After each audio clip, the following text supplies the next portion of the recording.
welcome to Epiphytic Cacti. Today I figured we would look at the hybrid Lady of Mars. Lady of Mars was hybridized by Jerry Mattietz. It is really kind of an exceptional hybrid, at least in my opinion, I think because it's a beautiful plant. It grows very beautifully. I've always thought that the flower on this plant was really interesting, as well as some of the flowers on some of the others Mars hybrids, because there's Lady of Mars, there's Master of Mars, there's Martian Dancer, there's Little Martian Kid. I've always been overly fascinated with the Mars hybrids. Wild, spidery flowers, particularly like Master of Mars is really, really gorgeous, but Lady of Mars is just a little bit different. And to me, it's a little bit different from a lot of other hybrids. I think because it has this really kind of interesting flower. It is white with tinges of yellow, and then the back petals are kind of this beautiful kind of pinkish color. It is slightly fragrant.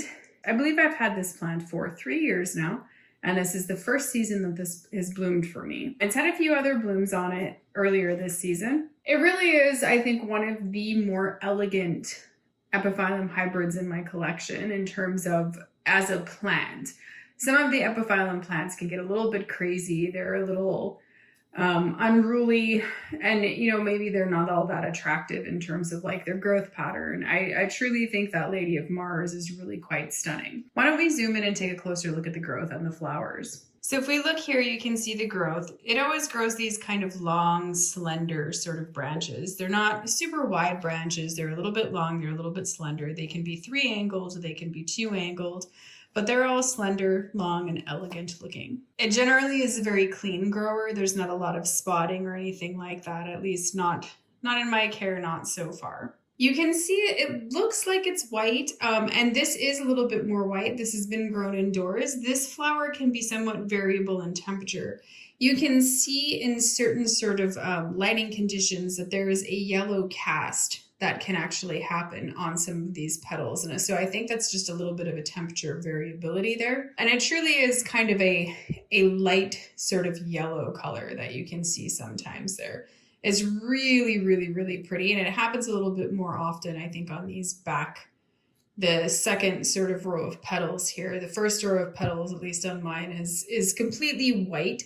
However, I do think that this can actually get somewhat more yellow than this, given different temperatures.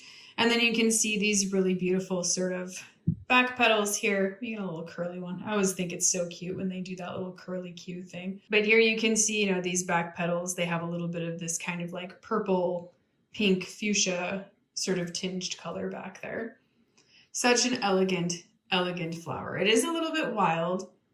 You can see the form is a little bit irregular. It's not super irregular, but it is a little bit irregular. It's a little bit more of somewhere in between, I think, like a wheel form and a funnel form with just that little bit of irregularity mixed in there. And you can see that as I turn this over, you can very strongly see some of the casting of the yellow on those petals.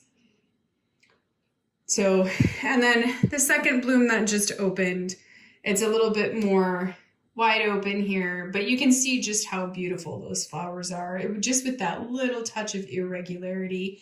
And then it truly is really just a little different from any other epiphyllum. It's got a simplicity to it, but an elegance. And I think with the elegance of the plant and everything, and there's just this, I really like that, just a little tiny bit of irregularity in these flowers that just adds something just extra special to them. Just absolutely beautiful. Definitely one of my favorite hybrids.